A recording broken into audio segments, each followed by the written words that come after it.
Who gon' take it there? Who gon' take it there?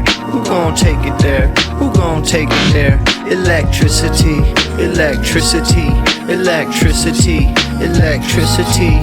You know what's in the air. You know what's in the air. You know what's in the air.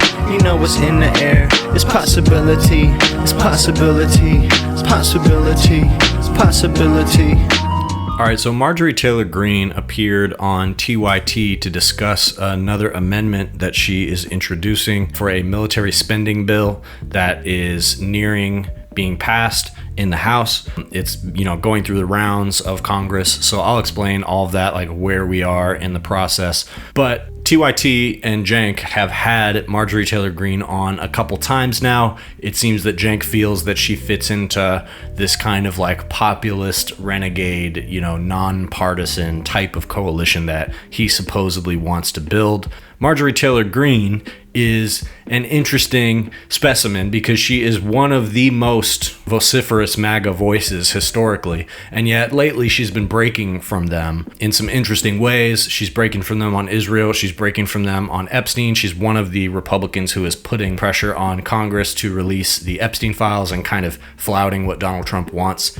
So obviously most people, on the left understand that somebody like Marjorie Taylor Greene is not to be trusted, as well as Cenk wanting to play footsie with more and more people like this, and it seems very suspicious. But let me play just a little clip of Marjorie Taylor Greene talking about this amendment and why she introduced it. And then I'll get into some of the details about how this works, what exactly the political dynamic is here. I have a lot to say about this, so I'll just get right to the video for now, and then we'll get into that in a sec.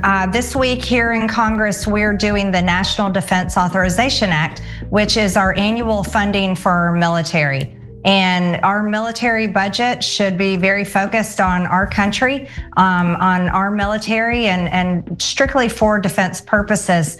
However, once again, there is funding for foreign countries, foreign causes, foreign aid, and foreign defense of foreign nations. And so I've introduced multiple amendments to strip that funding out, specifically to defund $600 million for Ukraine. So I've got one amendment to do that. And then I have a second amendment to take out any funding because I found out that one of my colleagues is trying to add more money in for Ukraine. I have two amendments that strip funding from Israel. This would be $500 million. Israel already receives $3.8 billion annually from the United States government. I'm a big believer in defunding all foreign aid and all foreign funding for all foreign countries. So I've introduced two amendments, one to get the $500 million out of the NDAA. The $3.8 billion goes in the state and foreign ops appropriations bill, so that's separately. And I had done amendments for that. And then I have another amendment that takes out another $105 million. This one is $55 million for Israel's counter-drone program and another $70 million for anti-tunnel cooperation. So it's just important. We're $37 trillion in debt. We shouldn't be funding foreign countries, basically because America's broke, and we really need to get focused on our own country and our own people's problems. Many of the members that I serve with that are highly funded by the military-industrial complex, they're going to make sure that those government contracts and all of that gets funded. They believe in a war economy, and they will flat out tell us that they'll say, Marjorie, you have thousands of jobs in your district that rely on these government contracts. Well, you want to know something? I'm not very interested in funding an economy that's based on killing people, especially innocent people and children. I love it. And but yes, I do believe that AIPAC funding is very serious. I believe AIPAC needs to register under FARA. I've openly demanded that, and if we had a Department of Justice that was doing its job, they would be investigating. All right, so what she's talking about here is the NDAA. That is a yearly military budget bill, And this is the bill that she had originally proposed amendments to about a month ago to remove defensive funding for Israel. So that was on the first round of this bill passing the House. Then it just passed the Senate. So now it's going back to the House. So now the House is going to do a round of determining which amendments are going to actually be voted on the floor. And that is the stage that Marjorie Taylor Greene is inserting this amendment to hope that it eventually gets voted on. So the last amendment that she did a month ago for this same bill, only 6 people voted for it. It overwhelmingly did not pass. And AOC on the Democratic side got a lot of criticism from the left for not voting for that. In fact, other members of the squad did vote for it, and AOC did not. Her defense was that it only cut defense spending in Israel and not offense spending. So in other words, not the weapons that they're using to kill people, but funding for like the Iron Dome, etc. AOC has consistently voted in favor of funding for the Iron Dome, and that is what she essentially got criticism for. The rebuttal to her argument is that, spending any money on Israel's military is exactly what we need to be winding down. And the fact that it's supposedly defense spending, it's essentially the same project. And the country of Israel is not going to evaporate because we stop giving them money for defense spending.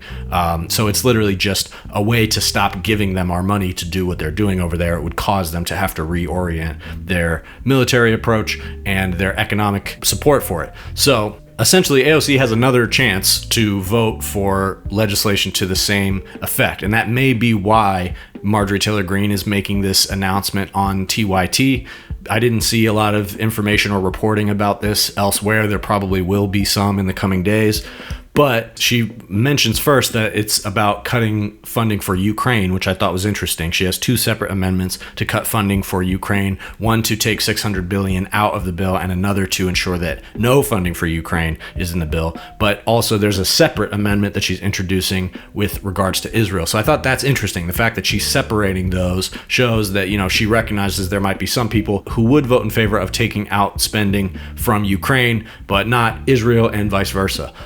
So it's an interesting political move on her part. It's likely to fail again, but again, that's why probably she is introducing this legislation to sort of a left-wing audience, because she wants to drum up support for it. So there's a few interesting aspects to this. First of all, let's start with TYT. Okay, so TYT is making an odd pivot. There's obviously the broader pivot that we all know. I've talked about it ad nauseum, as have many others. But there's a particular thing that they're doing right now where they are, continually advocating for Gaza and against Israel. But they are also propping up figures like not just Marjorie Taylor Greene, but also Tucker Carlson. I saw them do a video about some documentary that Tucker Carlson is going to release about 9/11. In relation to Israel. There's a lot of like weird spies, Israeli spies that were found kind of scattered by American authorities in the aftermath and lead up to 9/11. There's some fishy stuff going on there and some indications that there might have been some Israeli intelligence that was aware of what was going to happen and they were monitoring it in some way. So because figures like Tucker Carlson and Marjorie Taylor Greene are becoming critical of Israel, TYT seems to be kind of welcoming them on that note and willing to promote them. Cenk, essentially promoted this documentary of Tucker Carlson's to their audience. I wouldn't know about it if it wasn't for them. So here's the thing about that, right? Because their approach is, they're saying the right things. They're criticizing Israel. That's what we want right now. We want criticism of Israel. So, okay, what's the catch, right? What's the other shoe that's going to drop? If they're saying the right things, that's good. We know that Tucker Carlson and Marjorie Taylor Greene historically are not good people. They've said lots of awful things, many things that indicate that they have just actual anti-Semitic beliefs and intentions. And it seems like that's more behind this than anything else. But at the same time, if they are, if their advocacy is to the end of criticizing Israel and especially separating Israel from U.S. military budgets, that's a good thing. But here's the thing for me. These people are not interested in advocating for Gaza. In this interview, Marjorie Taylor Greene pays some lip service to that. She says that, there are images that have come out of Gaza that you can't unsee, etc. And essentially she's saying that she doesn't feel like we should be funding Israel to do that. And a lot of people feel that way. However, when it comes to Tucker Carlson, Marjorie Taylor Greene, these are people who don't believe in NGOs, they don't believe in nonprofits, they don't believe in charity, they don't believe in US aid, they don't have any interest in supporting Palestine or helping Palestine or advocating for Palestine in a meaningful way.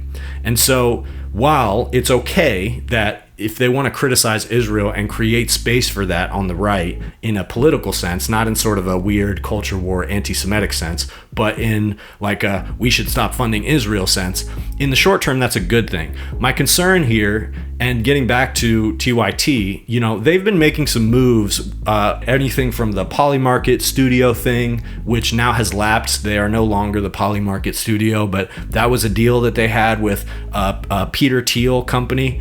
And now Cenk is running ads for a company that is partially owned by Vivek Ramaswamy, some kind of Medicare thing, like a company that helps you with Medicare. I don't know, creepy, weird thing. And it seems to me that Cenk is trying to create business ties in that world because he needs to keep his business afloat. He's created this enormous platform, and he feels that doing business within this sort of like not quite partisan, but definitely leaning right and some very, outspoken right-wing figures doing business in that world because he feels he can split the difference and still say the things he's been saying, but with a little bit more favorability towards some of these right-leaning figures and commentary. The problem for me there is it seems like the result of this criticism that people on the right are doing of Israel is going to turn more into a sort of grift and a well of opportunity for them more than anything else. I think it's less about the fact that they feel moral objection to what Israel's doing and more about the fact that they and other business entities that are associated with the right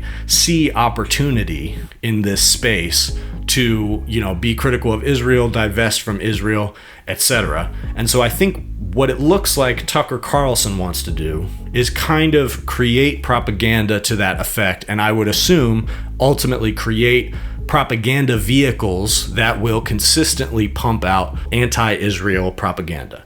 So that is fine. And if you're breaking down the sort of pro-Israel propaganda that's taken hold in America for many decades, or, cutting against some of the Hasbara propaganda that props up the Israeli narratives that allow them to do what they're doing, in the short term, that's a good thing. But again, it's not to the end of supporting Palestine in any meaningful way. And I fear more so probably what they're trying to do is exert some kind of pressure on Israel. Because if they can create a large enough media space that is criticizing Israel in a way that Israel doesn't want and is meaningfully cutting against Israel's interests when it comes to American politics, that is going to, especially within the right-wing space that Israel is openly doing business with right now, and the right is the party that is in power, I believe it seems to me that is more so a way to exert pressure and leverage over Israel in order to renegotiate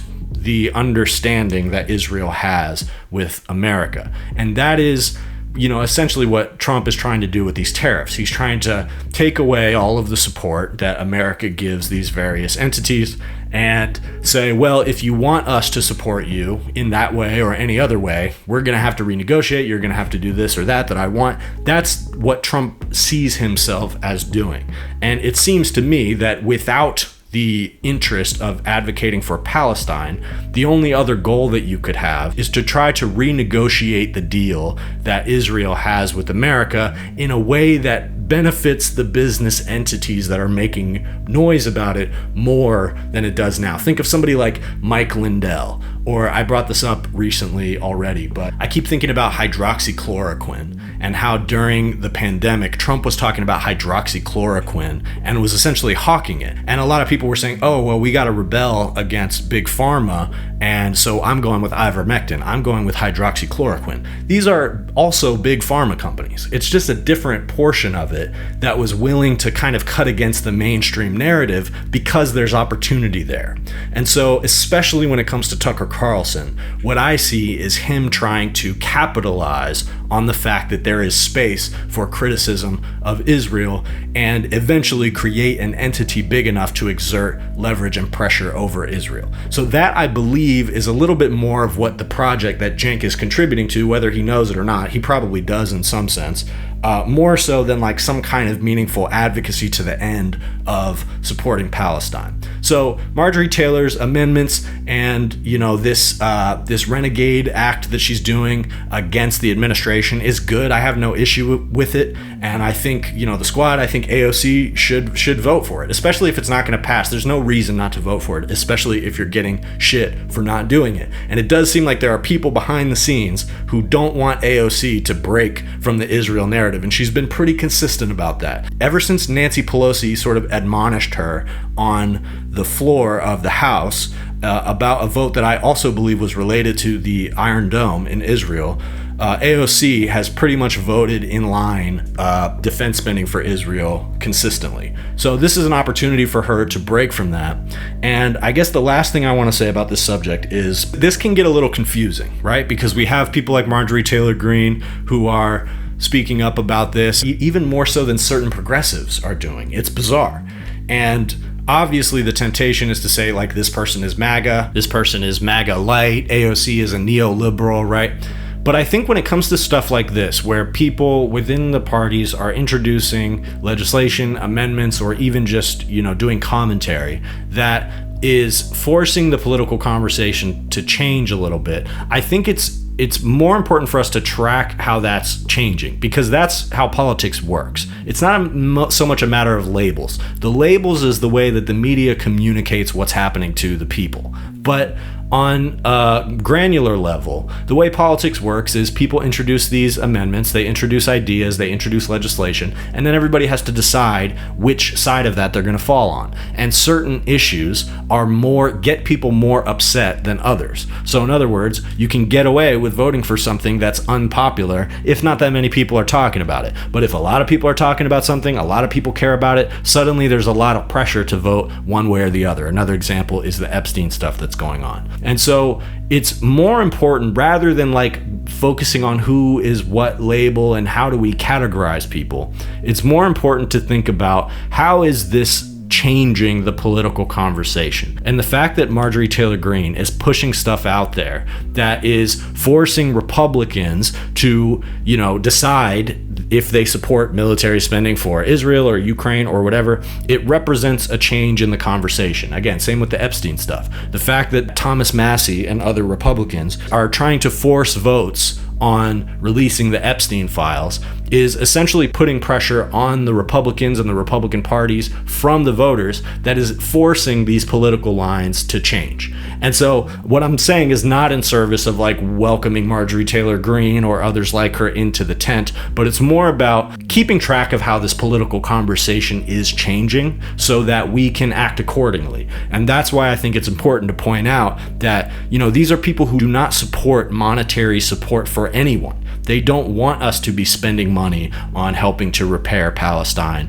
or, you know, compelling reparations from Israel. They don't care about any of that. What they care about is selfish politics. They're advocating for selfish politics, which is what they do best. And so even though Marjorie Taylor Greene's amendments are good here and they are what we agree with, we shouldn't delude ourselves that they in any meaningful way are in favor of aid or support to Palestine, because they're not. Principally, they're not. So that is where the coalition with these people stops, if it's worth having any type of coalition with them at all. And certainly when it comes to Tucker Carlson, I think it's not. But let's move on. Real briefly, I want to touch on Venezuela. So there's military buildup happening around Venezuela that's not getting a lot of coverage in the news. Trump has been targeting Venezuela and Maduro, trying to put pressure on him to crack down on drug offenders. He probably wants a similar type of policy to what Duterte was doing in the Philippines, which now has him in The Hague. And Trump is essentially trying to turn them into a valid military target on this basis that they are poisoning the American people by trafficking drugs into the country. They did this military strike on a boat out in international waters, which supposedly had some drug traffickers on it.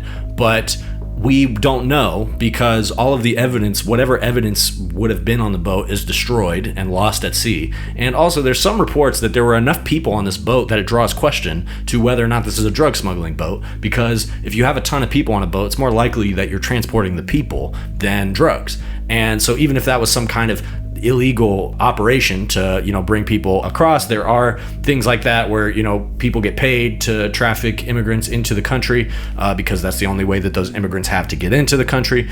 And it seems more likely that that is who Trump blew up. But either way, they're trying to build up military presence in different places in the Caribbean. I have a friend who lives in the Virgin Islands on St. Croix, and he said that the airport there is being clogged up by military planes. So they're threatening to do strikes in Venezuela. Trump is saying that he is considering that, and Pete Hegseth has also made some gestures about that as well. So they are trying to threaten military force on Venezuela in order to get them to politically acquiesce, and if they don't, it's likely that we'll see some kind of military action in Venezuela. This is another example of Trump trying to use the U.S. military in every possible vector that he can. He's just trying to push troops out there. He will put troops on the ground in multiple countries if he feels like that is going to benefit the leverage of the United States. The reality is that it's not. It's going to hurt our leverage across the world. But the last thing I'll mention is Nepal. So Nepal has erupted in unrest that could very well lead to revolution. Essentially what happened is the government did a social media ban on many companies, including Twitter, Facebook, WhatsApp, and they said that it was because these companies don't go through the government and register themselves with the government, but the people took this as a signal to revolt against the government. So there's other factors here. There's a lot of resentment in Nepal about inequality, the wage gap, as well as nepotism. There's a sense that the children of leadership in Nepal live these lavish lifestyles while the rest of the people are, toiling away. And so that has laid the groundwork for then what became the powder keg moment of the social media ban, which people took essentially as a symbol of corruption and also government repression. So people revolted. They set the parliament on fire. There's some crazy videos coming out of here. Here's video of protesters inside the president's house. And this is after the prime minister already resigned and the president resigned shortly after. So the government of Nepal has already succumbed to the demands of these protesters, and yet the unrest rages on. The social media ban was also already reversed. So the military is going to try to get control of this. Many people have been killed in Nepal already. They've been openly shooting at the protesters, as well as the protesters really getting to the core of their country's government and tearing it apart. So what's going to happen in that country from here?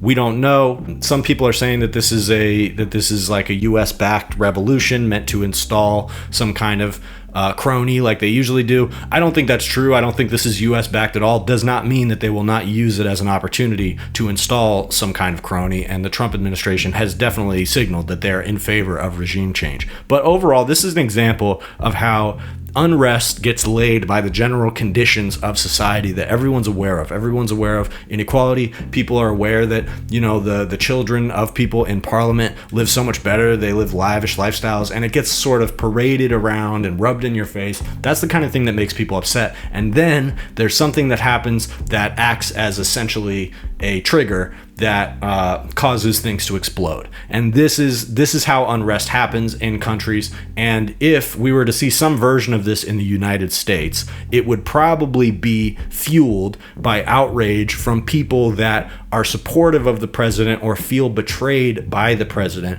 rather than people on the opposite side, the Democratic side, the leftist side. Doesn't mean that at that point, those entities would then have some participation, specifically the left, not really the Democrats. But point being that general unrest that gets kind of like pushed and suppressed under the surface explodes when there is some kind of outrageous event that happens. Think the video of George Floyd that went viral in 2020. Those are the kinds of things that spark revolutionary action. And while we're not at this point in America yet, the combination of the Epstein files, Donald Trump wanting to go to war with every country despite selling himself as the anti-war candidate, and things like that are are what's laying the groundwork for what could spark into revolutionary conditions very quickly. And that's why I say it's important to keep track of how the political conversation is changing and moving, and where people are falling on different sides of these arguments, because any one of these